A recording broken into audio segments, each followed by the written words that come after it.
She was paid $20 to ruin a blind date, and unexpectedly, the millionaire CEO fell in love. Before we start the story, leave a comment telling us which city you're watching from, and at the end, don't forget to rate this story from 0 to 10. Enjoy the story. $20. That's all I've got, Leah said, holding out the crumpled bill as if she were offering a diamond. Harper raised an eyebrow and crossed her arms, still wearing her restaurant apron like it was a suit of armor. Only $20? You're rich, my friend. That barely covers my emotional rent. Please, Leah begged, clasping her hands like she was performing a third-rate magic trick. My parents are the rich ones, not me. You just need to ruin the date. 10 minutes tops. Pretend I hate you, that I'm awful, that I snore like a jackhammer. Make something up. Just make sure he never wants to see me again. It was Saturday night in Chicago. The restaurant where Harper worked, the Ivory Table, was packed with wealthy couples and expensive dinners served with French words. Harper, on the other hand, was paid by the hour, shared an apartment with a dying plant and a gecko. Leah had been her best friend since high school, and now her parents were forcing her to go on a blind date with a promising young man, heir to a fortune, according to her mother. But Leah already had a boyfriend, a broke boyfriend, invisible to her family's elite eyes. The arranged date was a threat, and Harper was the perfect distraction. Okay, Harper took a deep breath and grabbed the bill. But if he leaves before the main course, you owe me an extra strawberry milkshake. Harper walked into the restaurant room with the confidence of someone who had nothing to lose. Her hair was tied up haphazardly, a notepad in one hand, and chaos in her head. She spotted the table in the brightest corner of the room. Leah sat up straight, her smile frozen, her eyes pleading. Next to him, sitting with calm elegance, was the man. Charcoal gray suit, understated watch, and a gaze as steady as it was dangerous. The kind of man who seemed to know exactly how much money was in his account and never had to worry about it. Harper swallowed. This was supposed to be just a blind date. Why did the guy look like he'd stepped out of a billionaire CEO magazine? She walked up to the table, pretending she knew nothing. "Good evening," she said, forcing an overly bright smile. "My name's Harper, and I'll be taking care of you tonight, or ruining everything, depending on how you look at it." Leah nearly choked on her water. The man, Dylan, just looked up, curious. "What can I get you to drink?" Harper asked, looking straight at Dylan. "Just don't order sparkling water." Leah snores so loudly in her sleep she wakes the upstairs neighbor. Oh, and she snores like a tractor, too. Did you know she talks in her sleep? Full sentences. One time she yelled, "Give me back my croissant," at 3 in the morning. The neighbor knocked on the door thinking there was a bakery fight. Dylan raised an eyebrow. "Harper," Leah gasped, pretending to be outraged. "Oh, sorry," Harper said dramatically. "Was I supposed to save that for the third date?" Dylan laughed, a short, quiet, but genuine laugh. "And what would you recommend for dinner?" he asked, still looking at Harper. "Well, I'd recommend something with lots of garlic. Leah loves garlic. She eats 6 cloves a day." Harper smiled. Leah's face turned red. Dylan leaned forward, clearly entertained. "Does she cook?" he asked, already knowing the answer. "Cook?" The last time she tried to make rice, she created a new form of charcoal. It was an emotional moment. The kitchen cried. Dylan laughed again, this time more freely. Leah looked like she wanted to disappear under the table. Harper went on for a few minutes, spinning one embarrassing story after another. Dylan didn't look repulsed. He looked amused. His eyes stayed on Harper. He barely glanced at Leah. Finally, Harper walked away, heading back to the counter with a triumphant smile. Mission accomplished. What she didn't expect was that Dylan's gaze would still be following her when she turned around. Hours later, in the small apartment that Harper shared with Leah and the nearly dead plant named Steve, the two sat in pajamas, ice cream in their laps, laughing about the night. "It worked," Leah cheered. "He didn't even finish dessert. Said he had urgent commitments, left all formal. I told you the exploding lasagna accident would seal the deal. Harper, you're a genius. A genius who works for tips, but thank you." They clinked their spoons like glasses. The plant on the windowsill seemed to sway in approval. What Harper didn't know was that the next day, Dylan, the calm-eyed, faint-smiled millionaire heir, was feeling very intrigued. The next morning, Harper woke up at 10 with her hair looking like a rebellious bird's nest and the feeling she had forgotten something important. "Oh, right, work. Steve, you could at least warn me when I oversleep," she muttered to the plant, which was still committed to its mission of slowly dying on the windowsill. On Sundays, the ivory table was a different place. Fewer dazzled couples, more families trying to impress in-laws, and lonely executives pretending to read financial newspapers while eating alone. Harper liked Sundays. Less drama, more tips born from existential guilt. She tied the apron around her waist and checked the tables in her section. Table 3, a family with 3 kids who had already turned the floor into a battlefield of crumbs. Table 5, an elderly couple debating whether the sauce had too much salt or not enough love. Table 7, empty, as it usually stayed until good afternoon. Harper almost dropped her tray. It was him, the man from yesterday's date. She hadn't even paid much attention to his name in all the confusion. "You," she said, pointing at him with her pen, as if identifying a suspect. "What are you doing here?" "Having lunch," he replied with that restrained smile that was already starting to annoy Harper simply because it was far too charming. "This is a restaurant, isn't it?" "It is." Harper hesitated. "Yesterday you ran out of here like you'd seen the ghost of Italian cuisine. I thought I'd traumatized you forever." "Actually," Dylan sat down comfortably in the chair as if he had all day, "I came back for the food." "Really?"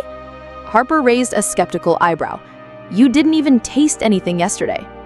"Exactly. I got curious." Harper studied him for a moment. He was wearing a light blue shirt, no tie, and looked more relaxed than the night before, less formal, more human. "Well," she said, picking up her notepad, "what will you have?" "Just so you know, our special sauce today is chaos, seasoned with irony, a house specialty." That laughed, a genuine sound that made Harper blink in surprise. Chaos and irony. Interesting combination. That's what gives life its flavor. Without it, everything gets very dull. "And you know a lot about life seasonings?" "Well, I've been working here for 3 years serving people who make more in a month than I do in a year. If that doesn't teach you about irony, nothing will." Dylan tilted his head, genuinely interested. "And the chaos?" "Oh, chaos is my specialty," Harper said dramatically. "Sometimes I can even ruin a romantic date in 15 minutes using nothing but embarrassing stories and creativity. It's an art form." "I saw that. Very impressive." Harper stopped, pen suspended in the air. "Wait, you thought that was impressive? Most people find it disturbing." "Most people are boring." There was a moment of silence where Harper didn't quite know what to say. Compliments weren't exactly her area of expertise. "Anyway," she cleared her throat, "what do you want to eat? And don't say you choose because that's too much responsibility for someone who can barely pick which socks to wear in the morning. But I do want you to choose." "Why?" "Because you work here. You must know what's really good." Harper stared at him, looking for signs of sarcasm. She found none. "All right, but if you complain, remember it was your idea." "Noted." Harper scribbled down the order and walked away, but not before noticing Dylan watching her as she moved. Not the typical bored customer look, but something different, curious, interested. In the kitchen, she handed the order to Marcus, the chef. "Table 7 wants the salmon with passion fruit sauce and the arugula salad with walnuts." "The guy at table 7 hasn't stopped looking at you since he got here. Do you know him?" "Sort of. It's complicated." "Complicated like psychotic ex-boyfriend, or complicated like millionaire heir falling for the waitress?" I laughed. "Complicated like I have no idea what's going on." When she came back with the drink, Dylan was reading something on his phone, but he immediately put it away when he saw her. "So," she said, setting the glass on the table, "while you're waiting for your food, how about telling me why you really came back here? And I'm not accepting 'for the food' as an answer." "Why not?" Because yesterday you seemed more interested in me than in Leia, and that's strange considering it was supposed to be a romantic date with her. Dylan smiled. You're very direct. It's a gift. Comes with the sarcasm and the ability to balance 5 plates on my left arm. Impressive resume. Thank you. Now answer the question. He hesitated as if choosing his words carefully. You said something yesterday that caught my attention. I said a lot of things yesterday, most of them embarrassing and made up about your friend burning rice and creating a new species of charcoal. I laughed. Oh, that one wasn't made up. Leia really is a danger in the kitchen. But the way you told it, you have a knack for it. For embarrassing people in public? Thanks, I guess. For telling stories. For making people laugh. It's a rare talent. Harper stopped, wiping the table, which was already clean. You're strange. Why? Most of the guys who come here complain if the water isn't the perfect temperature. You're here complimenting my ability to create drama at a dinner table. Maybe I'm not like most of the guys who come here. Before Harper could answer, Marcus rang the kitchen bell. The dish was ready. Saved by the bell, she muttered, heading to get the food. The salmon was perfect as always. Marcus had golden hands in the kitchen, even if he was a professional grumbler. Your choice, he said, setting the plate in front of Dylan. If you don't like it, it's entirely my fault, and I'll take the consequences. Dylan took a bite. His eyes lit up. This is amazing. Marcus will be happy to hear that. He's always saying no one appreciates real food anymore. And you, do you cook? Harper almost laughed. Me? My cooking skills are limited to instant noodles and peanut butter sandwiches, but at least I have a decent palate. Are you sure? You chose this perfectly. Beginner's luck. Dylan kept eating, clearly enjoying every bite. Harper moved on to serve other tables, but every time she glanced toward table 7, he was watching her. Not in a strange or uncomfortable way, but with genuine interest. When she explained to the family at table 3 why they didn't serve regular nuggets, not this strange French thing, Dylan smiled. When she convinced the couple at table 5 to try dessert because life is too short to skip the tiramisu, he nodded in approval. You're popular here, he said when she came back to clear his empty plate. Popular is a fancy word for the waitress who talks too much. I'd say charismatic. You have a very generous vocabulary. Dylan chuckled and signaled for the check. How much do I owe? Harper calculated quickly. $28. Dylan took out his wallet and placed 2 $50 bills on the table, along with a small, elegant card. The change? Keep it. Harper looked at the money. $72 in tip on a $28 meal? That's a lot for exceptional service and a perfect menu choice, but take it, Dylan said as he stood up. And read the card after I'm gone. He left with the same calm stride as yesterday, but this time, Harper had the feeling something had changed. She picked up the card. Expensive paper, elegant gold embossed letters. Dylan Hayes, CEO, Hayes Corporation. Harper read it once, twice, 3 times. Oh my God, she whispered, then louder. Oh my God! Marcus came out from the kitchen. What, someone die? Worse. Harper held up the card, her voice almost a squeak.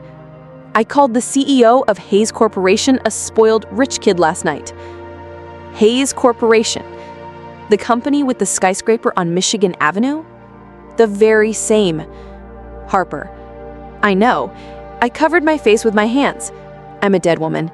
He's going to sue me for defamation or something worse. Or, Marcus grinned, he came back here because he likes you. Harper looked at the card again, then at the now empty table 7, then at the outrageous tip still in her hand. This is going to be a lot more complicated than I thought, she murmured. Harper was polishing glasses at the ivory table when her phone vibrated. Unknown number. She hesitated before answering. Calls from unknown numbers usually meant a debt collector or someone trying to sell a vacuum cleaner. Hello? Harper, it's Dylan. She almost dropped the glass she was holding. Dylan, how did you get my number? I asked the manager. I said it was urgent. Urgent? Harper felt her heart race. Did something happen? Are you going to sue me? Because I can explain about last night's comments. I didn't know you were... Harper, breathe. His voice sounded amused. I'm not going to sue you. Actually, I was calling to invite you out. Total silence. Harper checked to see if she was still awake. Out? Like on a date? As friends, Dylan quickly clarified. I thought you could show me Chicago from a different perspective, away from expensive restaurants and business meetings. Harper looked around the restaurant, trying to process the situation. The multi-millionaire CEO was inviting the sarcastic waitress to hang out. This definitely wasn't in the urban survival manual. I don't know if that's a good idea. Why not? Because you're you and I'm me. We're from completely different worlds. Exactly. That's why it will be interesting. Despite every mental alarm going off, Harper found herself smiling. All right, but I picked the place. Perfect. When? Today after work. Meet me at Millennium Park at 6. I'll be there. 3 hours later, Harper was walking through the park looking for Dylan. She had traded her work uniform for jeans and a simple blouse, but still felt out of place. This wasn't exactly her natural habitat for a date, even if it was just as friends. She spotted him near Cloudgate, dressed casually as well. Dark jeans, a gray shirt, and sneakers. He looked less like a CEO and more ordinary. You came, Dylan said with a genuine smile. I said I would. I'm not in the habit of breaking my word. A good quality. So, what's the plan, tour guide? Harper looked around. The park was full of families, tourists, and couples enjoying a Tuesday afternoon. First, we'll see the Crown Fountain. Then we can walk to the lake and... She stopped, noticing the dark clouds gathering overhead. Or maybe we should find somewhere covered. Why? It's a beautiful day. As if the universe wanted to prove Harper right, a raindrop landed on Dylan's nose. Because Chicago has a gift for changing the weather faster than a teenager's mood, Harper said, seconds before the sky opened up above them. The rain started as a drizzle and within minutes turned into a downpour worthy of a dramatic movie. Harper and Dylan ran looking for shelter, but every covered spot was already crowded. This way, Harper shouted over the sound of the rain, pulling Dylan by the hand. They dashed through wet streets until they reached the building where Harper lived. It wasn't exactly the Ritz, but it had a roof. And at that moment, that felt like luxury. Sorry, Harper said, pushing her soaked hair back as they climbed the stairs. This wasn't exactly how I planned the outing. It's perfect, Dylan replied, and he sounded sincere. Harper opened her apartment door and instantly regretted it. The place was a mess, clothes on the armchair, books stacked on the floor, and Steve, the plant, looking more dead than alive. Welcome to my palace, she said sarcastically. Sorry about the decor. The style is functional chaos. Dylan stepped inside, looking around with curiosity, not judgment. It's cozy. It's small and messy. It's you, he said simply. You're dripping on my floor. I'll get towels. When she came back from the kitchen with 2 clean towels, Dylan was looking over the bookshelf. You read a lot. When I have time and when I can afford books that aren't used. What do you like to read? Everything. Romance, mystery, biographies. Harper paused. Cookbooks. Dylan turned toward her, interested. Cooking? Harper wrapped herself in the towel, suddenly feeling shy. It's just a hobby. The same hobby that made you pick my perfect dish last night? Maybe. Can I see? Harper hesitated but went to the shelf and pulled out a worn cookbook with handwritten notes in the margins. It was my dad's. He had a food truck when I was little. He taught me that cooking is art, science, and love all mixed together. Dylan turned the pages carefully, reading the notes. "These recipes are yours?" "Some tweaks, improvements, dreams." Harper sighed. "I've always wanted to have my own restaurant. Something small and warm where people feel at home. But dreams don't pay the rent." "Why not try?" "With what money? With what experience? I work as a waitress, not a chef." "But you have talent." "Talent isn't enough in the real world." "Dylan, you don't get it. People like me don't open restaurants. People like me serve food in restaurants owned by people like you." "That's nonsense. That's reality." They were silent for a moment, the tension thick in the air. "I'm hungry. Are you cooking or should we order pizza?" Harper glanced toward the tiny kitchen. "I can improvise something, just don't expect miracles." Harper rummaged through the fridge and cupboards. There wasn't much, but enough. Pasta, tomatoes, garlic, and some herbs she grew on the windowsill. Dylan sat at the counter, watching her work. Harper started by sautéing garlic in olive oil, adding chopped tomatoes and fresh seasonings. Her movements were fluid, natural. "Where do you learn to do that?" Dylan asked. "From my dad. He used to say, 'Every dish tells a story.'" "And what story is this one telling?" Harper smiled as she stirred the sauce. "The story of a waitress trying to impress a CEO with $5 worth of ingredients." "It's working." The pasta was ready in 20 minutes. Simple but perfectly seasoned. Dylan took a bite and closed his eyes. "This is amazing." "It's just pasta with tomato sauce." "No, it's not. This has soul." They ate at the small kitchen table, talking about everything and nothing. Dylan spoke about the pressure of taking over his father's company, about expectations and responsibilities. Harper talked about growing up without much money, but with plenty of love. "Sometimes," Dylan said, "I envy people like you. Poor people." Harper laughed. "Trust me, it's not as glamorous as it sounds." "Free people. You can be whoever you want, do whatever you want, as long as I can pay the bills, but you get to choose your own battles." Harper studied him. There was something vulnerable in his expression. "And you can't?" "My battles were chosen before I was born."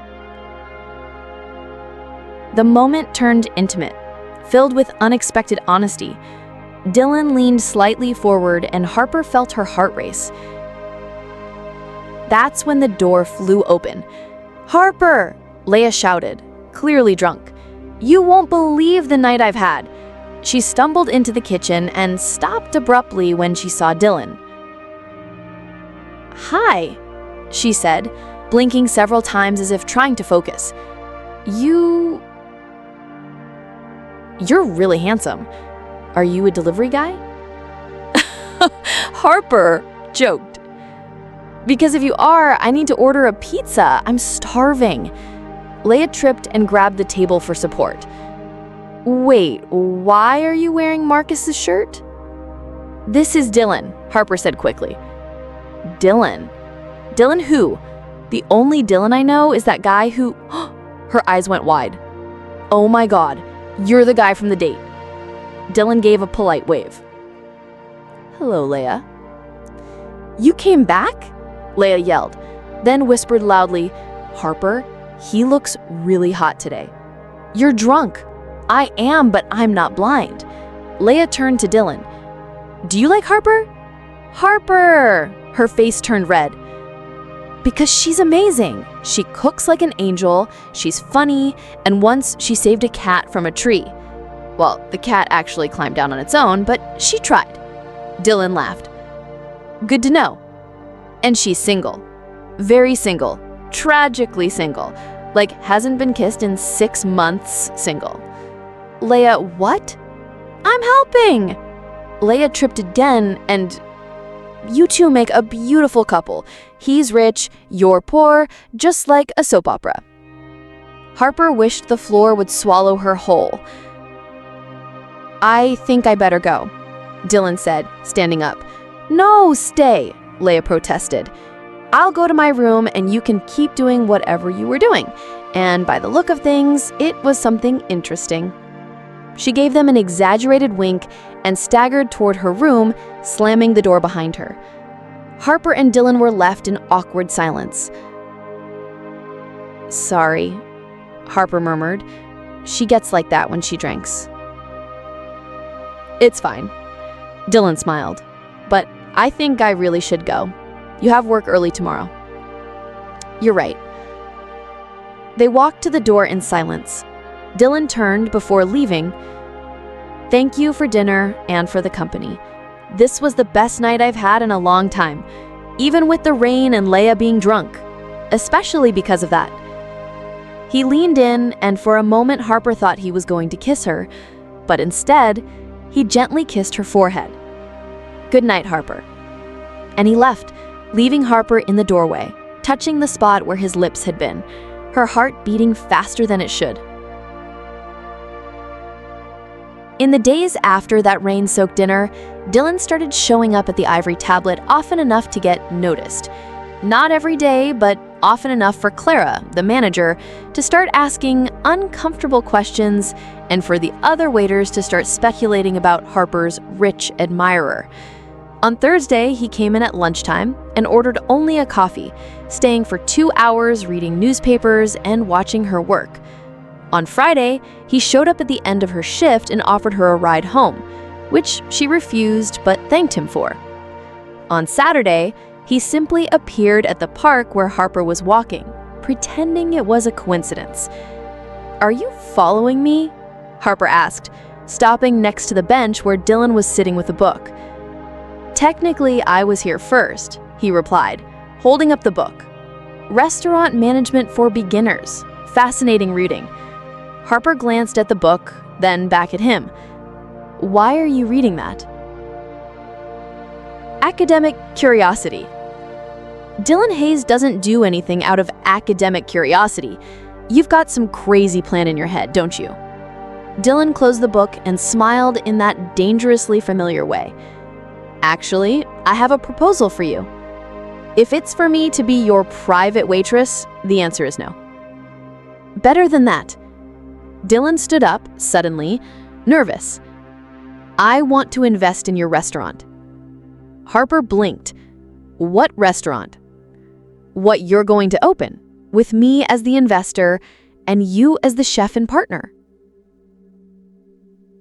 The world stopped for a moment. Harper was sure she had misheard. Are you out of your mind? Probably, Dylan laughed. But I'm serious. I have the capital, you have the talent. We can make this happen. Harper started walking, needing to move to process what she was hearing. Dylan, you barely know me. You've eaten my food once. Once. Pasta with tomato sauce is hardly fine dining. It's not about the food. Well, it's not just about the food. It's about the way you talk about cooking. It's about the passion in your eyes when you mention your father. It's about how you turn something simple into something special. Harper stopped walking. This is pity. You feel sorry for the poor waitress with impossible dreams. Harper... No. She turned to face him. I don't accept charity, especially not disguised as a business opportunity. It's not charity. No? Then what is it? Because men like you don't invest in people like me out of the goodness of their hearts. Dylan's expression grew serious. Maybe men like me recognize opportunities when they see them, and maybe people like you deserve chances they've never had. Harper felt something stir in her chest, but she pushed the feeling away. The answer is no, Dylan. Thank you for the offer, but no. She walked quickly toward her apartment, leaving Dylan standing in the park with his proposal rejected and his confusion clear. At home, Harper found LaToya in the kitchen, attacking a tub of ice cream, as if it had personally offended her family. Rough day? LaToya asked, offering her a spoon. Dylan Hayes just offered me money to open a restaurant, Harper said, dropping onto the couch. LaToya nearly choked on her ice cream. He what? You heard me. And you said yes, of course. I said no. LaToya set the ice cream down on the table and stared at Harper as if she had just confessed to being an alien. You said no to an investment in your dream from the richest man you know who is clearly interested in you. That's exactly why I said no. I don't want romantic charity. Harper, you're an idiot. Thanks for the support, best friend. LaToya stood and started rummaging through a drawer full of old papers. Where is... here. She pulled out a yellowed, crumpled flyer. Remember this? Harper looked at the paper in LaToya's hand. It was an old flyer for her father's food truck, Jimmy's Kitchen on Wheels. Homemade food made with love. There was a faded picture of her father smiling proudly beside the red trailer. LaToya. Harper's voice came out weaker than she intended. Your father believed in his dreams. He started with nothing and built something beautiful, and you're throwing away the chance to carry on his legacy out of pride. It's not pride, it's fear, LaToya said, sitting beside her. You're afraid to try and fail. You're afraid to accept help because that would mean you might need people. And heaven forbid Harper should need anyone. Harper held the flyer, running her fingers over the faded picture. What if it doesn't work out? What if it does? What if he's doing this for the wrong reasons? What if he's doing it for the right ones? Harper looked at LaToya. When did you get so wise? Since my best friend started sabotaging the chance of a lifetime. The next morning, Harper was setting up tables when Dylan showed up. But this time, he wasn't empty-handed. He carried a folder and had that determined look he probably wore at important business meetings. Can I talk to you? He asked. Dylan, I already said... 5 minutes, please. Clara nodded that it was fine, and Harper led him to a corner table. Dylan opened the folder and spread papers across the table. Floor plans, handwritten menu ideas, market research. What is all this? Your opportunity, Dylan said. I spent last night thinking about what you said yesterday about charity and wrong motives. Harper looked at the papers. The floor plans showed a small but cozy space with an open kitchen and intimate tables. The menu had simple but refined dishes, exactly the kind of food she dreamed of making. Dylan, this isn't a charity project, he continued. It's a smart investment in real talent. I put up the initial capital, you bring the culinary knowledge and passion. We split the profits 50-50. You did a full market study overnight? I have a very efficient team. Harper studied the papers more closely. Everything was detailed, thought out, real. Why are you doing this? Dylan hesitated. Because in 3 meetings with you, I have felt more alive than in the last 3 years running a company. Because you have something I lost a long time ago, passion for something that truly matters. And because, he paused as if deciding whether to continue, because I believe in you. Harper felt something shift inside her chest.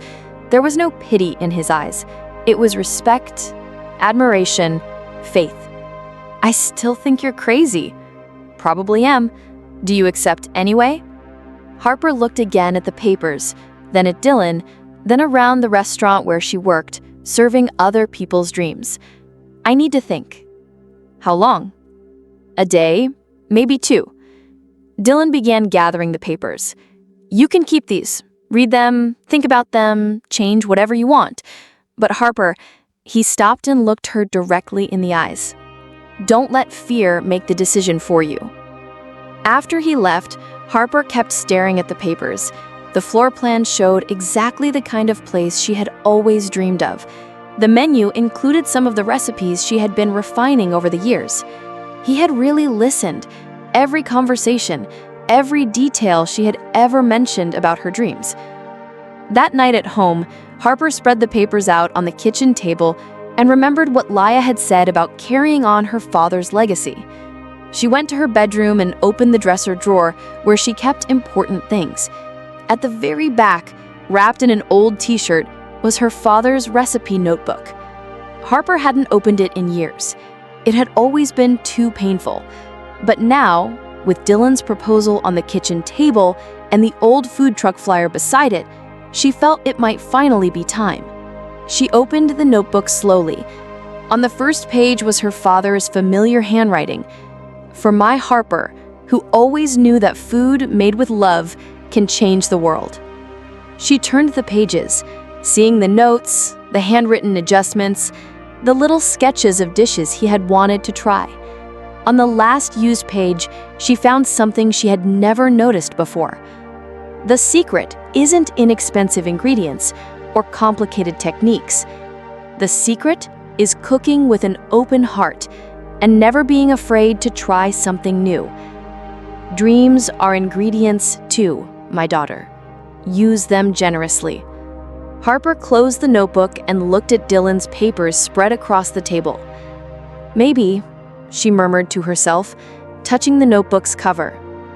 I'm ready. 3 months later, Harper stood in front of what used to be an empty space in Lincoln Park. Now a red and gold sign read, Harper's Flame. Her hands trembled as she held the keys, and for a moment, she wondered if she'd made the biggest mistake of her life. Are you going to stand there until it gets dark?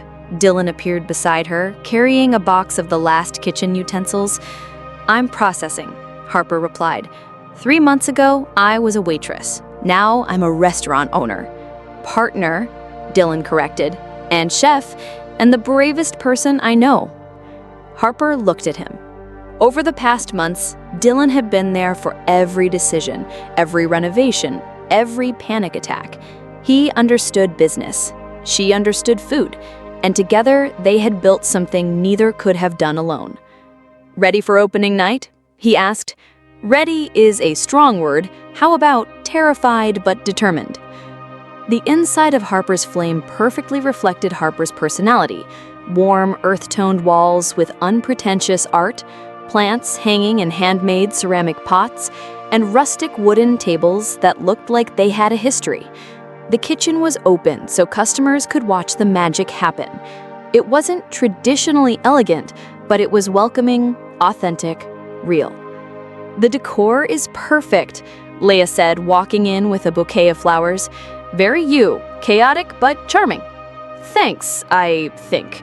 Harper laughed nervously. The team Harper had put together was small but dedicated. Marcus, the chef from the ivory table, had agreed to be her sous chef. Jenny, an experienced waitress, was training 2 college students as assistants. It wasn't a 5-star brigade, but they had enthusiasm and loyalty. Everyone, Harper called out, getting the staff's attention. We all know tonight's going to be hectic. The kitchen's new, you're nervous, I'm terrified. But remember, we're not aiming for perfect, we're aiming for memorable. At 6 o'clock, Harper opened the doors to the first customers. She had invited a few friends, some old co-workers, and Dylan had brought a few business acquaintances. Nothing too formal, just a night to see how everything would run. The first signs of trouble appeared immediately. The sound system, which was supposed to play soft jazz, suddenly started blasting electronic music at an ear-splitting volume. Jenny rushed to turn it down and accidentally shut it off completely, leaving the restaurant in total silence. Welcome to Harper's Flame, Harper announced to the guests, trying to keep things light, where the music is as unpredictable as the menu. The customers laughed and the tension eased. In the kitchen, Marcus discovered the oven's temperature was all over the place. The first dishes came out either undercooked or burnt. Harper had to improvise, changing recipes on the spot and explaining to the guests that they were sampling beta versions of the dishes. Table 4 wants to know why the soup is cold, Jenny whispered to Harper. Tell them it's experimental gazpacho, Harper replied quickly, seasoning a pot of sauce, and smile like it's on purpose. Dylan moved from table to table, chatting with guests and making them feel like part of a culinary adventure rather than victims of a dining disaster. The most chaotic moment came when Tommy, one of the college students, tried to carry 4 plates at once and tripped over his own foot. The plates flew through the air in slow motion, creating a shower of mushroom risotto that splashed across 3 different tables.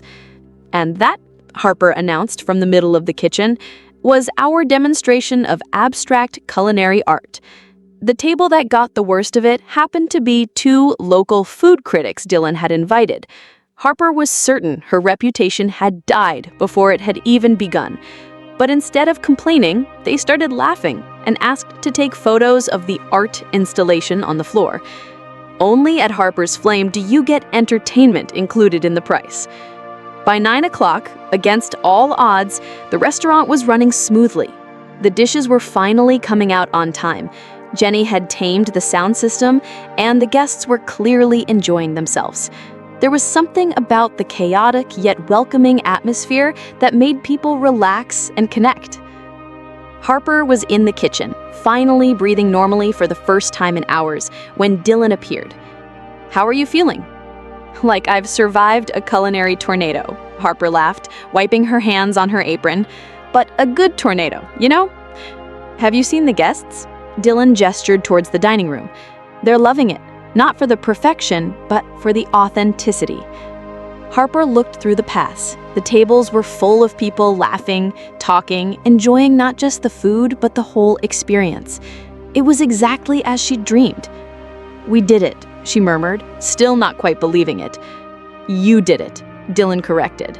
"This is all you." He was closer now, and Harper could see the genuine pride in his eyes. Not the pride of an investor seeing a good return, but of someone watching a person they love make their dream come true. "Dylan," she began. "Harper, I have to tell you something. These last few months working with you, watching you create this, it's not just about the restaurant anymore." "What do you mean?" "I mean, I've fallen in love with you, with your passion, your courage, the way you turn chaos into magic." Harper felt her heart race. The noise of the restaurant seemed to fade in the background. "Dylan, I know we started as business partners. I know mixing work with other things might be complicated, but I can't pretend anymore that it's only professional." Harper looked at him. For months, she had tried to ignore the feelings growing between them, focusing only on the restaurant. But now, in the middle of the success they had built together, it was impossible to deny. "So have I," she whispered. "I've fallen in love too." Dylan smiled, that genuine smile she had learned to recognize and love. He leaned in to kiss her, and for a moment, the world stopped. "Got!" Tommy shouted. "Splash!" A wave of tomato sauce hit Harper and Dylan head-on. Tommy had slipped again, this time carrying an entire pot of sauce that now decorated the kitchen wall, the floor, and most of all, the 2 restaurant owners. Sorry, Tommy stammered, bright red with embarrassment. Harper looked at Dylan, both of them dripping with sauce from hair to shoes. For a moment, she thought they might cry. Then, Dylan started laughing, and Harper joined in. Within seconds, they were laughing like teenagers, standing in the middle of their kitchen, completely covered in sauce. "Well," Harper said, wiping sauce off her face, "at least now we know the sauce recipe is good." "Excellent, actually," Dylan agreed, licking a bit off his finger. What they didn't know was that a customer had filmed the whole scene through the kitchen pass. The video of the 2 restaurant owners kissing and then immediately getting hit by a tsunami of tomato sauce would be posted on Instagram 20 minutes later with the caption, "Romance plus food disaster equals pure gold. Harper's Flame. Best date night ever." By the end of the night, the video had 15,000 views. The next day, Harper was cleaning the kitchen when Dylan's phone rang. Even from a distance, she could hear the furious voice on the other end. "Dylan Hayes, you kissed a waitress in public. It's on the internet. My friends from the golf club are sending me videos." Dylan held the phone away from his ear, glancing at Harper with an expression somewhere between amused and resigned. "Hi, Mom. How are you?" How am I? The voice rose even higher. "I'm mortified. A Hayes does not behave like this, and in such a common place, With tomato sauce? Harper grimaced and whispered, "Your parents saw the video." Dylan nodded and kept trying to calm his mother. "Mom, Harper isn't just a waitress. She's my partner, an incredible chef." "I don't want to know what she is," his mother shouted. "I want to know when you're going to come to your senses." He hung up and looked at Harper. "Well," he said, "I think you're going to meet my parents soon." "This will be fun," Harper muttered, scrubbing the counter with unnecessary force. "Hey," Dylan touched her arm. "It doesn't matter what they think. What matters is this. Us. What we've built." Harper smiled, but a small knot of worry formed in her chest. She had forgotten that Dylan wasn't just a wealthy investor. He was Dylan Hayes from a family with expectations and a reputation to protect. And now, she was right in the middle of it. A week after the viral opening of Harper's Flame, Dylan was sitting in the 30th floor office of Hayes Corporation, facing his parents like judges in a courtroom. The view of Chicago stretched out beyond the floor-to-ceiling windows, but the atmosphere in the room was colder than the wind off Lake Michigan. Margaret Hayes, elegant and imposing in her Chanel suit, held a tablet showing the video that had become a social media sensation. Robert Hayes, family patriarch and company founder, stood behind the mahogany desk wearing the most serious expression Dylan had seen in years. 50,000 views, Margaret said, as if announcing a national tragedy. 50,000 people saw a Hayes behaving like a normal person, Dylan suggested. Like a fool, Robert slammed his hand on the desk, kissing an employee covered in tomato sauce in a popular establishment. Dylan took a deep breath. He had expected this conversation, but that didn't make it any less frustrating. Harper isn't an employee. She's my partner and a talented chef. She was a waitress 6 months ago. Margaret cut in. Dylan, dear, I know men your age go through phases, but this has gone far enough. Phases? Dylan repeated, incredulous. Late rebellion, Robert explained, as if diagnosing an illness. It's understandable. You took on responsibilities early. Maybe you need to blow off steam. But now it's time to come back to reality. The reality is that I'm an adult and I can date whoever I want. Not when it affects the family's reputation, Margaret said, coldly.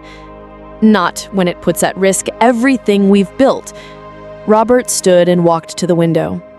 Dylan, you have a responsibility to the company, to the Hayes name, to the future generations of this family. You can't throw all that away for a romantic fantasy. It's not a fantasy. I love Harper. The silence that followed was deafening. Then you leave us no choice but to take drastic action, Robert finally said, turning to face his son. If you continue with this relationship, you will be removed as president of Hayes Corporation. Your inheritance will be cut off. You will be disowned. Dylan felt as if he had been punched in the stomach. You wouldn't do that. We will, Margaret confirmed. And we've already started preparing the papers. You have 1 week to end this and come to your senses. And if I refuse, then you'll find out what it's like to live in the real world you seem to admire so much, without the Hayes name, without Hayes resources, without Hayes protection.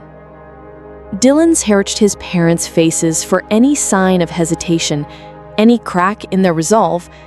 He found none. I need to think. You have 1 week, Margaret repeated. Use it wisely.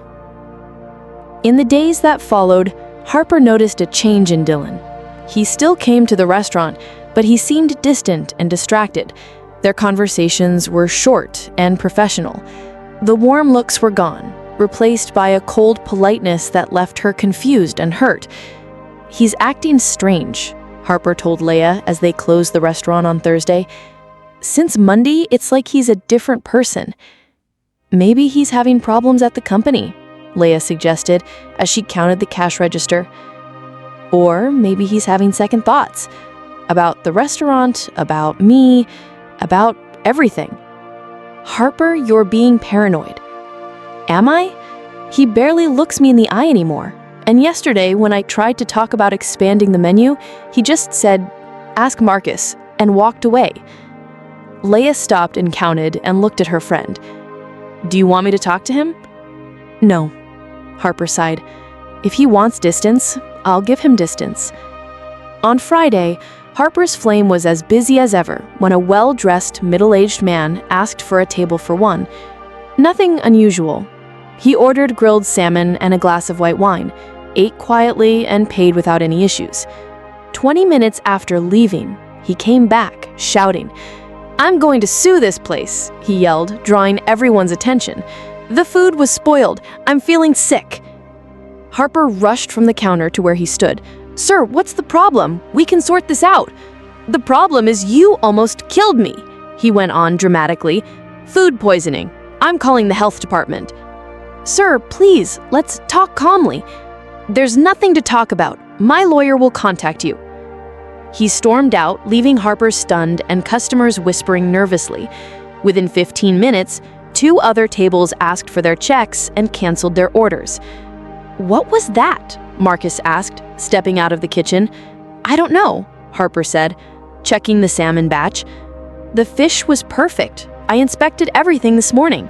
On Saturday, Harper got a call from a lawyer saying the restaurant was being sued for negligence and food poisoning. The amount? $500,000. Dylan arrived at the restaurant an hour after she called him, looking more serious than ever. "Tell me everything," he said, sitting in the small back office. Harper described the incident, showing all the purchase receipts, quality certificates, and the strict safety protocols they followed.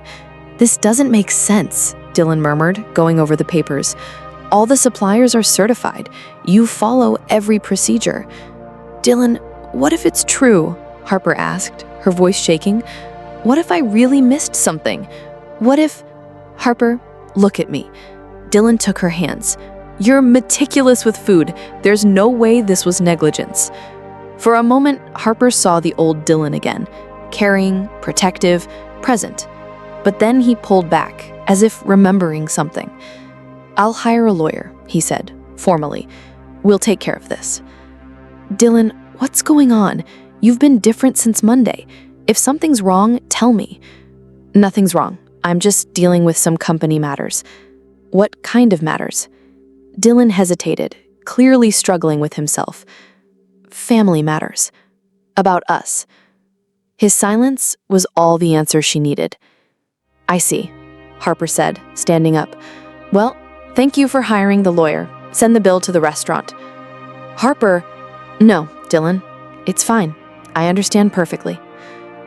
That night, Dylan was in his apartment staring out at the city lights when his phone rang. It was the private investigator he had hired to check the validity of the lawsuit. "Mr. Hayes," the voice said, "I have information about the man who sued the restaurant." "What did you find out?" "He's not a regular customer. He's a private investigator, and the person who hired him will surprise you." Dylan felt the blood drain from his face. "Who?"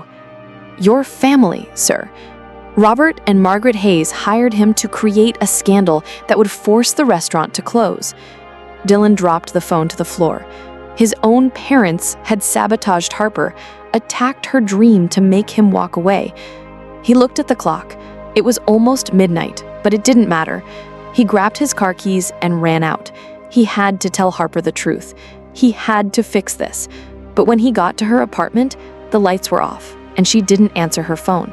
His parents' ultimatum was working exactly as they planned, and Dylan realized it might already be too late to choose between his family and his heart. Harper was sitting on the kitchen floor of the restaurant at 5 o'clock on Monday morning, surrounded by piles of invoices, negative newspaper clippings, and a cup of coffee that had gone cold hours ago. The lawsuit had made local news, and reservations were being canceled one after another. "Did you sleep here?" Leia asked, walking in through the back door. "Sleep is a luxury I can't afford right now," Harper murmured, showing her the cancellation list. 43 reservations canceled since Friday. "If this keeps up, we'll be closed in 2 weeks." Leia sat down next to her on the floor. "What are you going to do?" Harper looked around the kitchen that had become her life, her dream, her identity. "I'm going to fight," she said, with a determination that even surprised herself. "If they're going to take me down, it will be while I'm fighting. By hosting a free tasting night, I'm going to prove that our food isn't just safe, it's the best in Chicago." Leia stared at her as if she'd lost her mind. "Harper, you're going to give free food to people who might sue you too." "I'm going to give free food to people who can spread the truth," Harper said, standing up as energy returned to her body. "Marcus, I need you to help me put together the most impressive menu of our lives." Over the next 3 days, Harper worked like a woman possessed. She refined recipes, tested new dishes, and created a tasting menu that told the story of her culinary journey. Each dish was a love letter to honest food made with quality ingredients and skilled technique.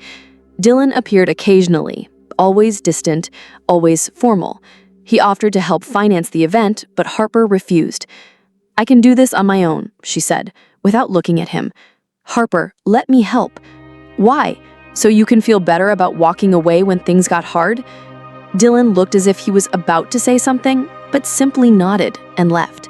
What Harper didn't know was that Dylan was working behind the scenes. He had quietly reached out to food journalists, bloggers, and local influencers, all curious about the controversy. He had also made sure the event's safety would be impeccable and that every ingredient was documented and certified. On Thursday night, Harper opened the restaurant doors for a night of truth, as she had named the event. More than 100 people showed up, including many familiar faces of loyal customers, but also strangers drawn by curiosity. "Good evening, everyone," Harper said, standing in the center of the restaurant, her heart pounding. "I know many of you came here because of the controversy. Others came because you believe in us. Whatever the reason, tonight you will taste food made with love, transparency, and truth." The first course was bruschetta, with organic tomatoes and basil grown in the restaurant's garden. Harper showed the certificates for each ingredient, explained the preparation process, and invited anyone to visit the kitchen. Sarah Chen, a food critic from the Chicago Tribune, was there. Harper saw her writing down every detail, tasting each dish with scientific precision. "This is our wild mushroom risotto recipe," Harper announced, serving the second course. "The mushrooms come from an organic farm 40 kilometers from here. The owner, Mr. Williams, is here tonight and can tell you about the growing process." A gray-bearded man gave a shy wave from the back of the restaurant. Harper's strategy was brilliant, not just serving food, but telling the story behind each ingredient, putting a human face on every aspect of the restaurant. Midway through the evening, Marcus approached Harper with a concerned expression. "There's a health inspector here," he whispered. "He wants to check the kitchen." Harper smiled. "Perfect. Tell him to go right ahead. Cameras, tests, whatever he wants." The surprise inspection turned into another moment of transparency. Harper invited everyone present to follow along, turning what could have been an embarrassment into a show of confidence. "Perfect temperature," the inspector announced, checking the refrigerator. "Outstanding hygiene protocols." The crowd applauded. Around 10 o'clock, Harper noticed a group of men in suits talking quietly in the corner. They didn't seem interested in the food and were speaking urgently on their phones. "Who are those guys?" she asked Jenny. "I don't know. They came in about half an hour ago and haven't moved from there." The event was a resounding success. People not only ate, but bought vouchers for future visits, took photos, and posted on social media with positive hashtags. At the end of the evening, Sarah Chen approached Harper. "Miss Collins, this was one of the most impressive displays of culinary integrity I've ever seen. Expect my review in Sunday's edition." When the last customer left, Harper finally let her shoulders relax. She had done everything she could. Now all that was left was to wait. That's when she saw the envelope on the floor near the door. Expensive paper. Official seal. "What's that?" Leia asked, watching Harper pick it up. Harper opened it with trembling fingers. It was a court summons. A new lawsuit, this time for damaging business reputation and deceptive business practices. The amount, $2 million.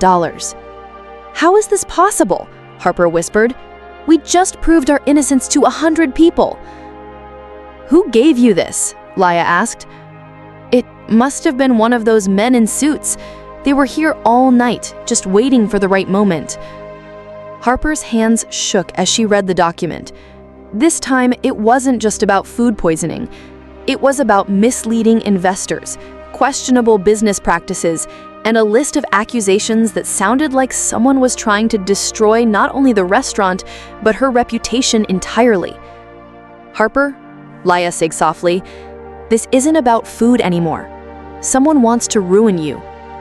A knock on the door interrupted her thoughts. It was close to midnight.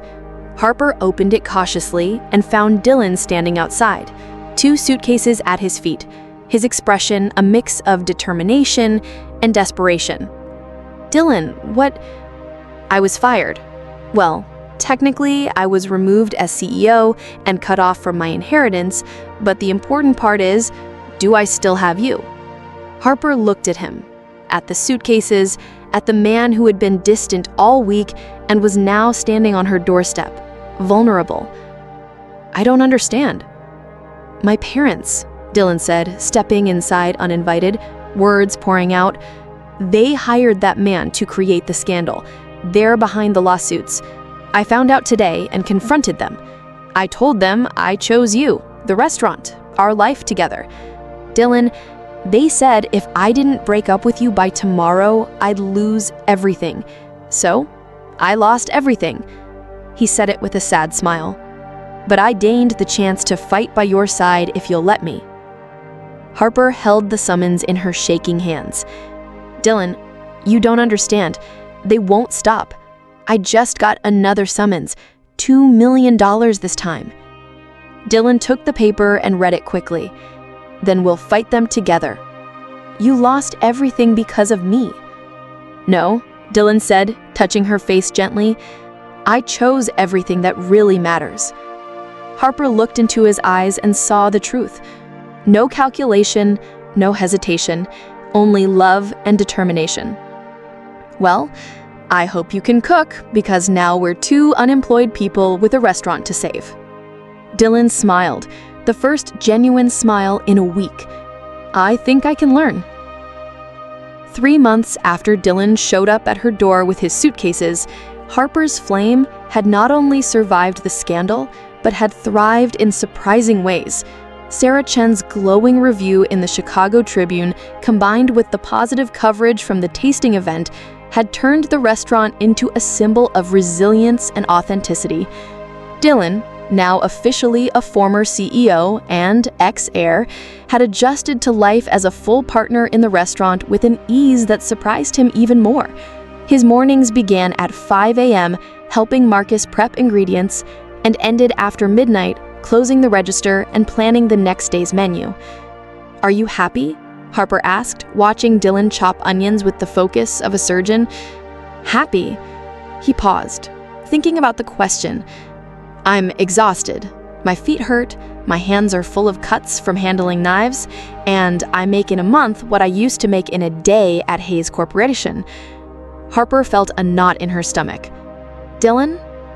And I've never felt so fulfilled in my entire life. This is the first time I've worked with my hands, created something real, gone to bed knowing I've made a difference in people's lives." The success of the original Harper's Flame had caught the attention of independent investors, small business owners who believed in Harper's vision of honest, accessible food. A group led by Elena Rodriguez, owner of a family-run coffee shop chain, had offered to finance a second location. "West Loop would be perfect," Elena said during a meeting at the corner table. "Young crowd, professionals who want good food without the pretension. You're exactly what that neighborhood needs." Harper looked at the numbers on the laptop. The investment was substantial but fair. The investors wanted 30% of the profits from the new location, leaving 70% for her and Dylan. "It's a great opportunity," Dylan whispered to her. "We can replicate the concept, keep the quality, and expand the impact." "But what if it doesn't work?" Harper replied softly. What if we're biting off more than we can chew? Then we face it together like always. The second Harper's Flame location opened 6 weeks later in a renovated space in the West Loop. The decor kept the rustic charm of the original, but added urban touches that connected with the local crowd. The menu was an expanded version of the original idea, elevated comfort food, made with local ingredients and fair prices. The grand opening was a complete success. Lines formed on the sidewalk, local influencers posted excited stories, and the Chicago Reader published an article calling Harper's Flame Chicago's Democratic Food Revolution. "We did it," Dylan said, hugging Harper at the end of opening night. 2 restaurants running, a happy team, satisfied customers.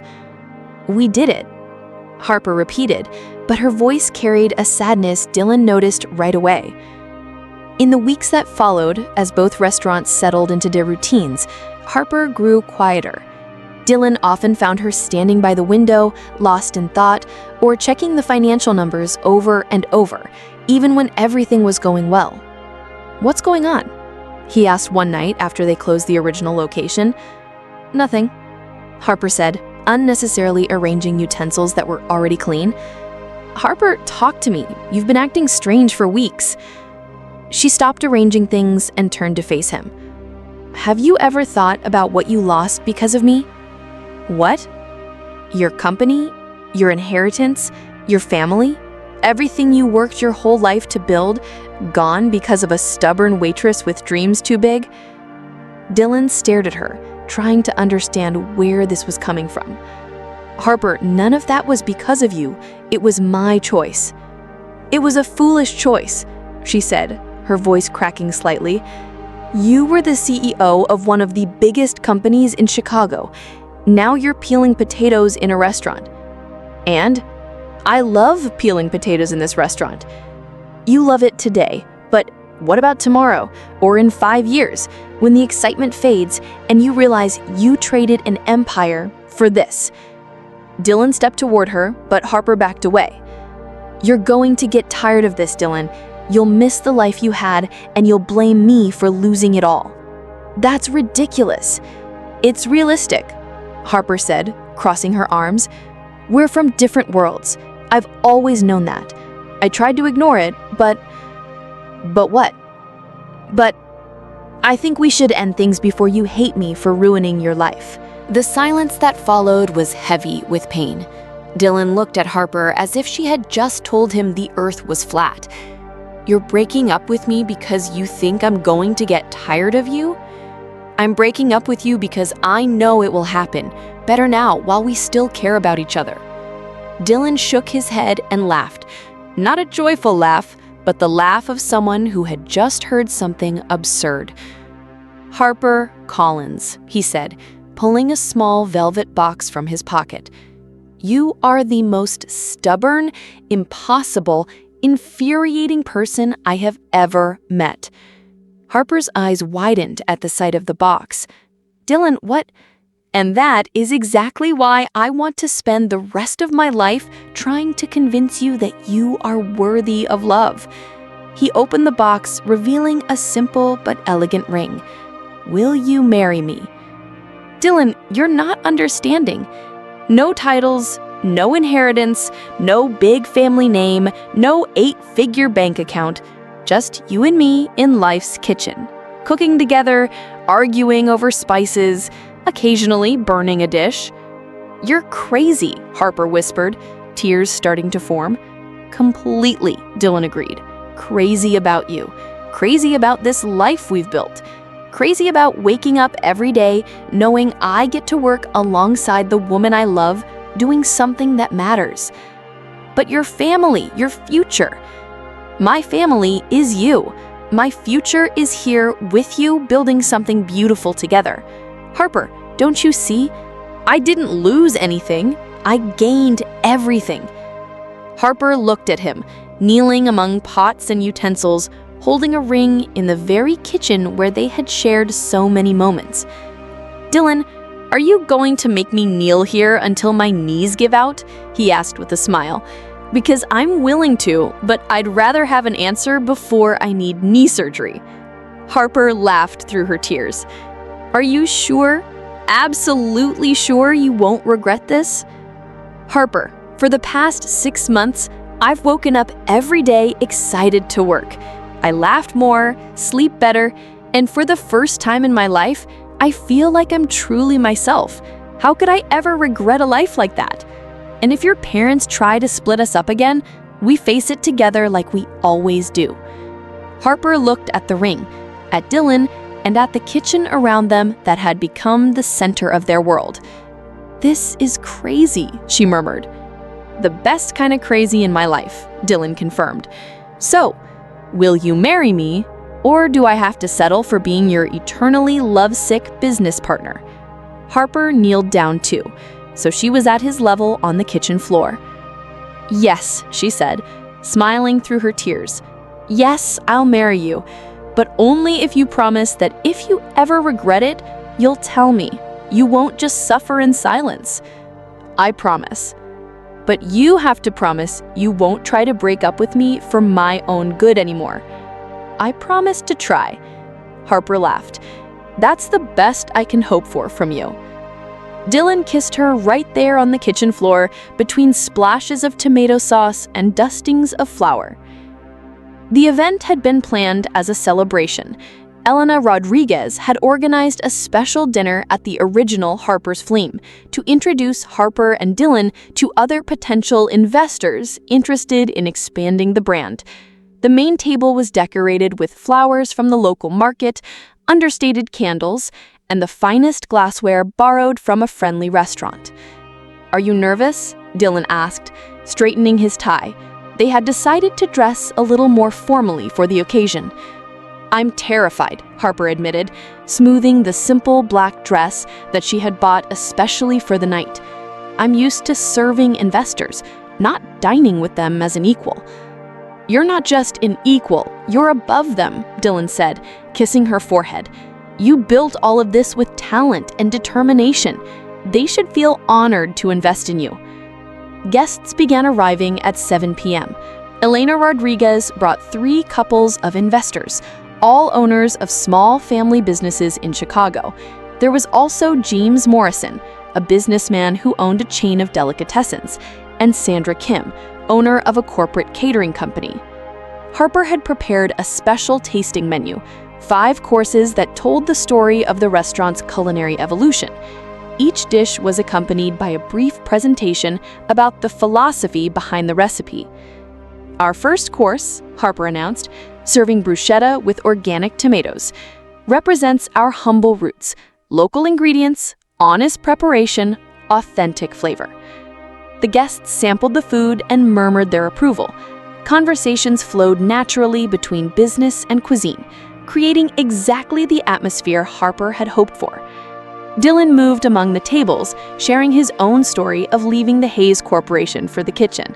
His honesty about the life change earned respect and curiosity from the investors.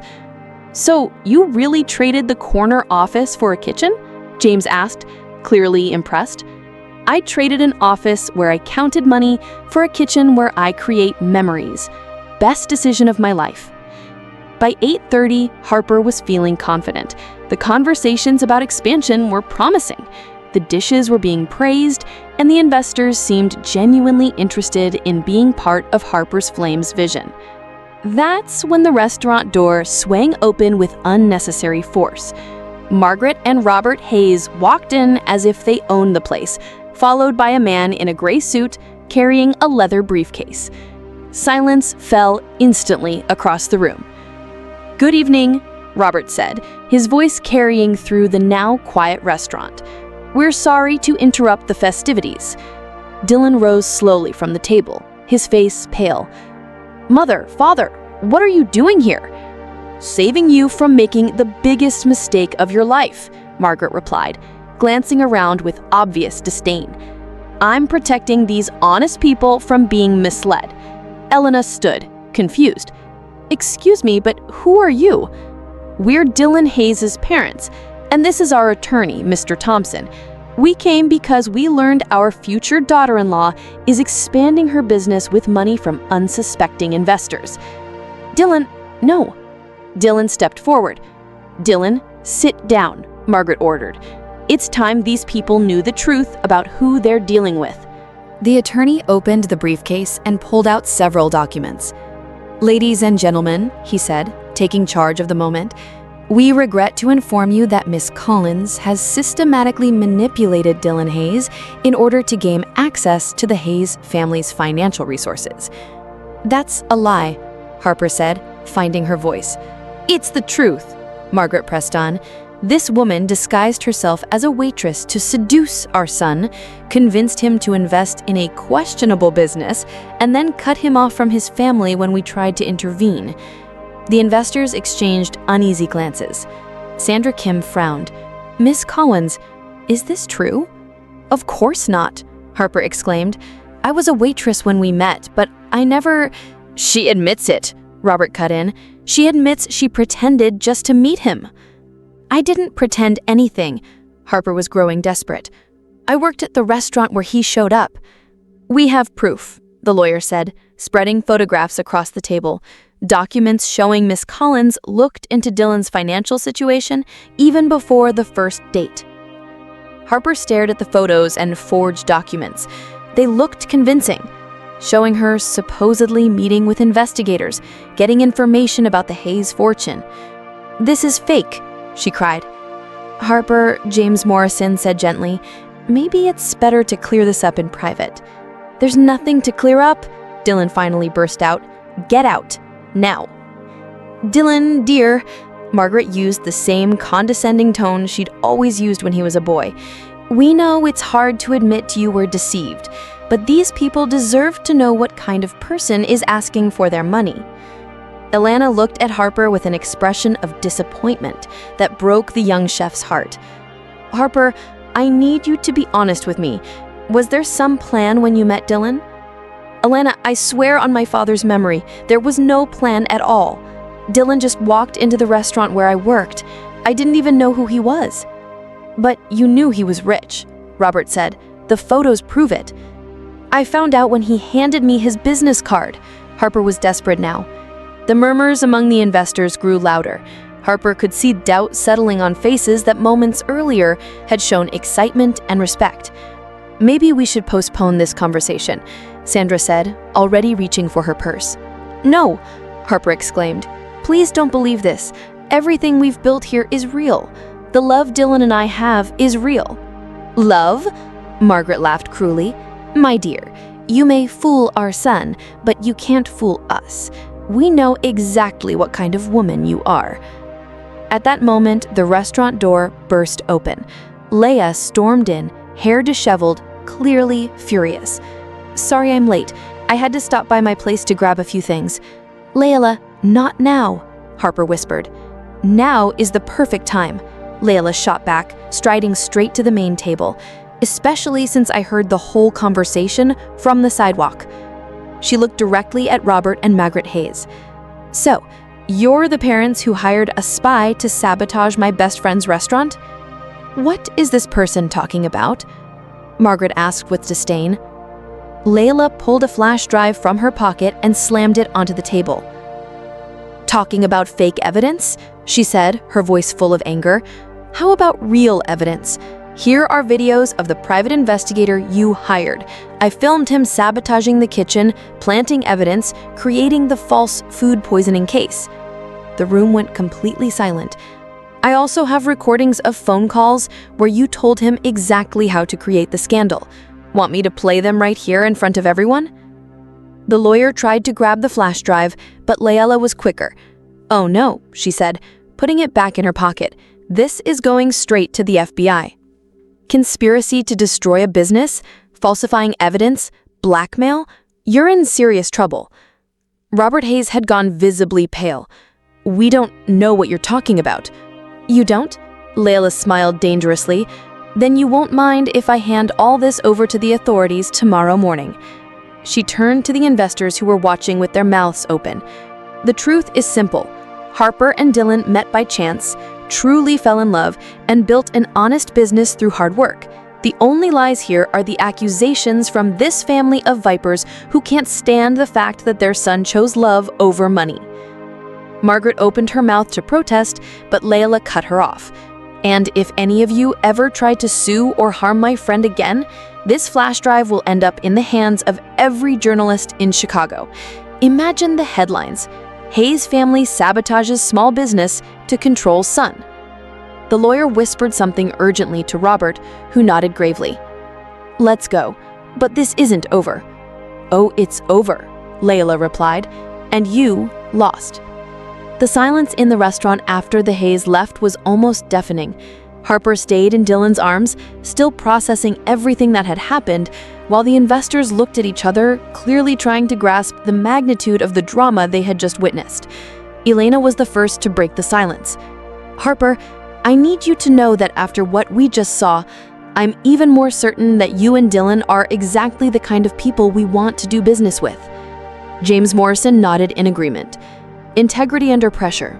That's what we look for in business partners." Sandra Kim stepped closer to Harper.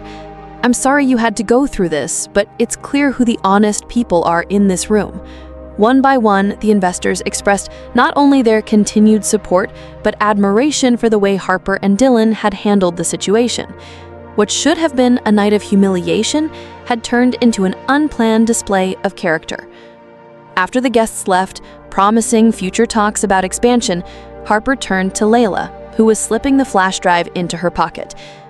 "Layla," she said, her voice tired, "I don't want you to use that." "What?" Layla looked at her as if Harper had just spoken an alien language. "Harper, are you out of your mind? That flash drive is proof they tried to destroy you." "I know, but I don't want to destroy them in return." Dylan stepped closer, frowning. "Harper, they tried to ruin your life, our business, our future, and they failed." Harper said simply, "Look around. The restaurant is thriving. We have investors who believe in us. We proved our innocence without humiliating anyone in public."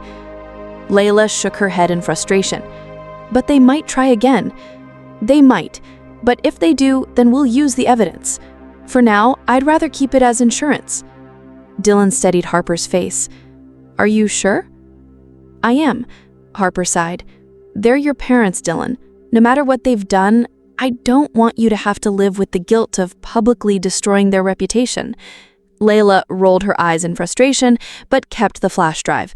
"Fine, but if they try anything again, I'm not asking for permission." "Fair enough," Harper agreed. In the weeks that followed, a strange peace settled in. The Hayes made no further attempts at sabotage, apparently realizing they had lost the battle. The restaurants kept thriving, and the expansion plans moved forward steadily, but Harper felt restless. "You're acting strange," Dylan remarked one morning, finding her standing at the kitchen window, staring out at the street. "I'm fine." "Harper, you've known me for almost a year. I know when you're not fine." She turned to face him, and Dylan saw something in her eyes he couldn't immediately place. "I need some time," she finally said. "Time for what?" "For all of this. The restaurant, the plans, us." Dylan felt like he'd just been punched in the stomach. "What do you mean?"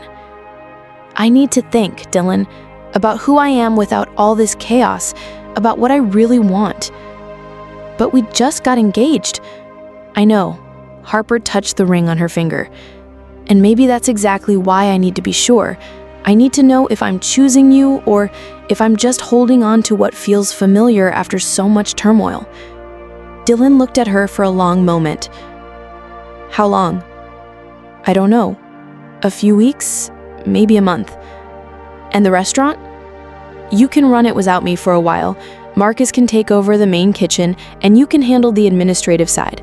It'll be good for you to prove to yourself that you can do this on your own." "Harper, please." Her voice was almost a whisper. "I need this."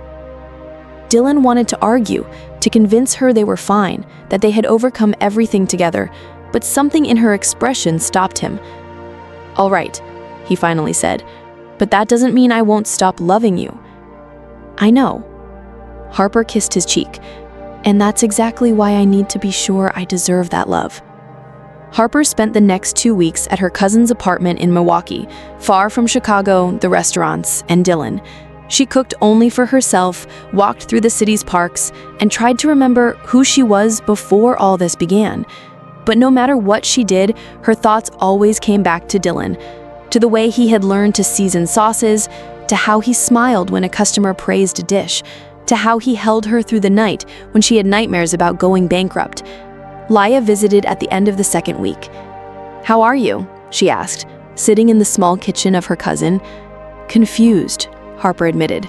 "I thought being away would give me clarity, but all I feel is empty." "And Dylan? Do you talk to him?" "Every day.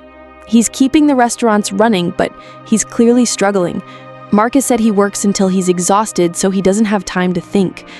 Harper felt a pang of guilt. "Maybe I'm being selfish. Maybe you're just being human. You've been through a lot of trauma these past few months. It's normal to need time to process. But what if I lose him?" "Harper, that man walked away from a fortune and his family's company for you. He's not going to give up on you two after just a few weeks apart." 3 days later, Harper was walking through downtown Milwaukee when she passed a small cafe. Through the window, she saw a couple sharing a slice of apple pie, laughing at something one of them had said. They looked completely absorbed in each other, oblivious to the world around them. Suddenly, Harper felt such a sharp, physical ache of longing that she had to steady herself against the wall. It wasn't just for Dylan, it was for everything they had built together. For the mornings in the kitchen, prepping the mise en place, for the evenings telling stories to regular customers, for the feeling of building something important and beautiful with the person she loved. She pulled out her phone and called Harper's Flame. "Harper's Flame, good morning?" Jenny's voice answered. "Jenny, it's me." "Harper, how's everything?" "Missing us? Because we are missing you like crazy. How's Dylan?" "Working too much, smiling too little, but keeping it all going. Actually, hold on a second." Harper heard voices in the background, and then Marcus came on the line. "Chef, you need to come back." "Why? Is there a problem?" "Not exactly problems, but last night we had a table ask specifically for Harper's risotto. Dylan tried to explain you were on vacation, but the woman said the risotto didn't have the same soul without you making it." Harper felt a pang of guilt. "Marcus? Look, Dylan's trying really hard. He's learned fast, works hard, but something's missing when you're not here. The restaurant works, but it doesn't have the same life. And Dylan, how is he really?" Marcus was silent for a moment. "He's surviving, Chef, but he's not living." After hanging up, Harper stood on the sidewalk, watching the bustle of the city around her. She had left to find clarity about who she was without Dylan and the restaurants. The answer was simple. She was someone incomplete. That night, she called her cousin. "Can I borrow your car tomorrow?" she asked. "I need to go home." "Of course. Did you find what you were looking for?" Harper looked out the window toward the south, where Chicago waited for her. "I found out I was looking in the wrong place," she said. "What I was looking for was never here. It's always been where I left my heart." Harper drove the 4 hours from Milwaukee to Chicago, her heart beating faster the closer she got to the city. She had called Lindea and asked her not to tell Dylan she was coming. She wanted it to be a surprise. It was almost 8 in the evening when she parked in front of the Ivory Table, the restaurant where it had all begun. It wasn't by chance she had chosen that place for the reunion. It was there Dylan had first appeared as a mysterious customer. There, she had discovered who he really was. And there, their lives had become irreversibly intertwined. The restaurant lights were off, but Harper could see a familiar figure moving in the kitchen through the back windows. Dylan was there, exactly where she had hoped he'd be. She used the key Clara had given her years ago for emergencies and slipped quietly in through the staff entrance.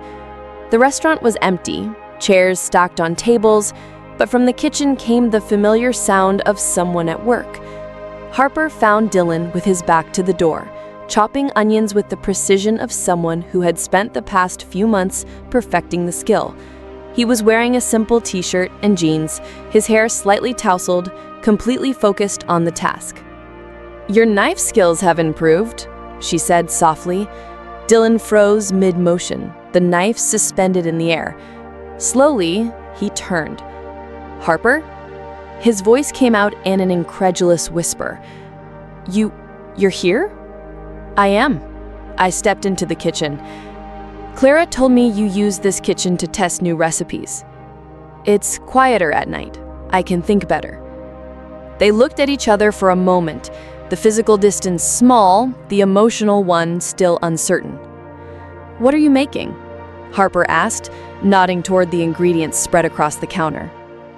"Trying to recreate that tomato sauce you used to make? I can't get the seasoning right." Harper smiled slightly. "Can I help?" Dylan nodded, stepping aside to give her room. Harper washed her hands and moved next to him, the familiarity of her motions returning instantly. "The secret," she said, adding a pinch of fresh oregano, "is timing. You have to feel when the garlic is just right, neither too brown nor still raw." They worked side by side in silence for a few minutes, like dancers who knew every step by heart. Dylan chopped tomatoes while Harper sautéed the base, their movements in sync despite the weeks apart. "I missed you," Dylan said suddenly, without looking at her. "I missed you too, more than I thought I could." "Why did you leave, Harper? Really?" Harper paused, stirring the sauce as she chose her words. "Because I was afraid that everything between us had happened out of chaos, not out of a real choice. I wanted to be sure I'd choose you, even in calm times." "And are you sure now?" "I am. I spent 3 weeks trying to imagine a life without you, without this, without what we built together. And I realized I don't want that life." Dylan stopped chopping. "What do you want?" "I want to wake up next to you every day. I want to argue with you over whether the sauce needs more salt. I want to build a culinary empire based on love and honest food. I want to grow old with you, complaining that customers don't know how to appreciate good cooking." Dylan smiled, the first genuine smile she had seen since she returned. "And what about making sure you love me for the right reasons?" "Dylan," Harper stepped closer to him, "you gave up a fortune for me. You learned to cook, to run a restaurant, to deal with difficult suppliers. You chose a harder life because I was in it. If that's not loving for the right reasons, I don't know what is." They were close now, the aroma of tomato sauce wrapping around them like a memory of all their best moments. "Did you come back for the restaurant or for me?" Dylan asked quietly. "I came back because I realized there's no difference." Harper touched his face gently. "You are the restaurant. The restaurant is you. You're what we built together, what we are together." Dylan pulled her closer, resting his forehead against hers. "Don't ever leave me like that again." "Never," Harper promised. "Unless you burn my tomato sauce, then I might have to reconsider." Dylan laughed and kissed her right there in the kitchen where their lives had first intertwined, with the scent of garlic and fresh tomatoes witnessing their new beginning. "Come on," he said, taking her hand. "Let's go home." "Home," Harper repeated, and for the first time in weeks, the word felt whole. 6 months later, Harper's Flame had become more than a restaurant. It was a symbol that dreams can come true, that true love exists, and that sometimes the best recipes in life come from the most unexpected ingredients. The grand reopening night after the renovation had been planned for weeks. Harper had decided it would be more than a party. It would be a celebration of everything they had overcome and built together. "Are you sure you want to announce the engagement tonight?" Dylan asked, adjusting the lights in the main room. "Isn't that a lot for one night?" "That's exactly why I want to announce it tonight," Harper replied, arranging flowers on the tables. "I want everyone who believed in us to know we made it, in business and in life." The restaurant was decorated with a perfect mix of elegance and warmth. Golden lights created a magical atmosphere, and the aroma from the kitchen promised an unforgettable evening. The first guests to arrive were Elena and her investors, followed by Marcus and the entire team from the ivory table. Clara brought a bouquet of flowers with a card that read, "For the waitress who became the chef of her own destiny." "Have you seen how many people came?" Laya asked, arriving fashionably late but stunning in a red dress that definitely turned heads. "There's a line down the sidewalk." "Laya, you look beautiful," Harper said, hugging her. "Thank you for being here."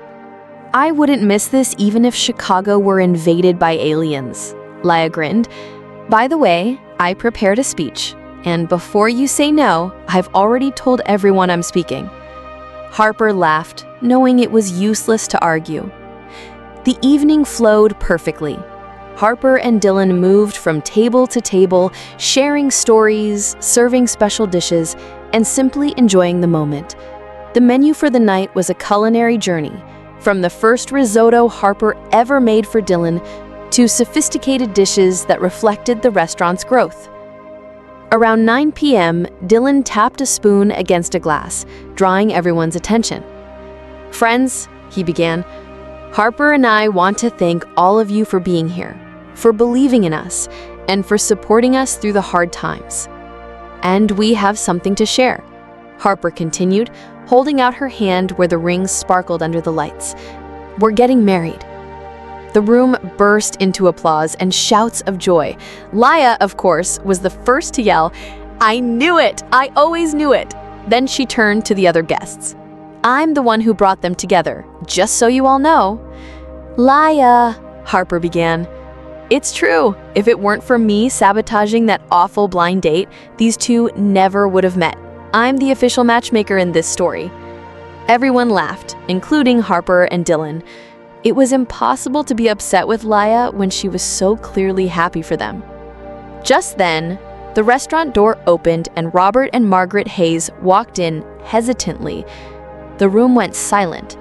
Dylan stiffened beside Harper, but she squeezed his hand, giving him strength.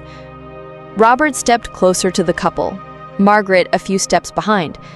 He looked different, less imposing, more human. "Dylan," he said quietly. "Dad?" Dylan replied, cautiously. "We came to apologize," Margaret said, stepping forward. "For what we did. For the lies. For the way we tried to tear down something you built with love." Harper looked at Dylan, then at his parents. "I've realized something over the past few months," Robert continued. "I spent my whole life focused on money, reputation, and keeping up appearances, and I nearly lost my son because of it. Robert saw an interview you gave on television about the restaurant, about your dreams, and he cried," Margaret said to Harper. Robert looked embarrassed, but he didn't deny it. "I saw the passion in your eyes when you spoke about food, about the restaurant, the same passion Dylan has always had, and I never understood. I realized you didn't take my son away from me. You brought him back to life." Dylan was clearly moved. "Dad, the money, the business empire, none of it matters if my son isn't happy. It's obvious you make him happy in a way I could never understand or give him." Margaret stepped closer to Harper. "Could you forgive us, and maybe let us be part of your lives?" Harper looked at Dylan, who gave a small, almost invisible nod. "Everyone deserves a second chance," she said, "especially family." The hugs that followed were hesitant but heartfelt. The guests who had been watching in respectful silence began to applaud again. And now Laya shouted, always ready to break overly emotional moments, "Let's eat, because food gets cold and love stories are even better on a full stomach." The rest of the night was pure magic. Music, laughter, stories being told, and plans being made for the future. Later, after the last guests had left and they were cleaning up, Harper came out of the kitchen wearing a new apron. On the front, embroidered in gold letters, it said, "She chef of his heart." Dylan stopped stacking chairs and stared at her. "Where did you get that?" "Laya had it made. I needed something to make my status official." Dylan walked over to her, a smile playing on his lips. "She chef of my heart, huh?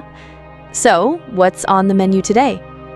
"A future seasoned with love, a pinch of adventure, and lots of laughter," Harper replied, wrapping her arms around his neck. Dylan kissed her gently, then looked into her eyes. "You know," he said, "my favorite recipe in life is you. Even when I burn dinner, especially when I burn dinner." They laughed, kissed again, and danced slowly in the middle of the empty restaurant, surrounded by the aromas of a perfect night and the promise of many more to come. What did you think of Harper and Dylan's story? Share your thoughts in the comments. Rate the story from 0 to 10. Subscribe to the channel and turn on notifications to follow all our stories. And don't forget to check out more touching stories by clicking here at the end of the video.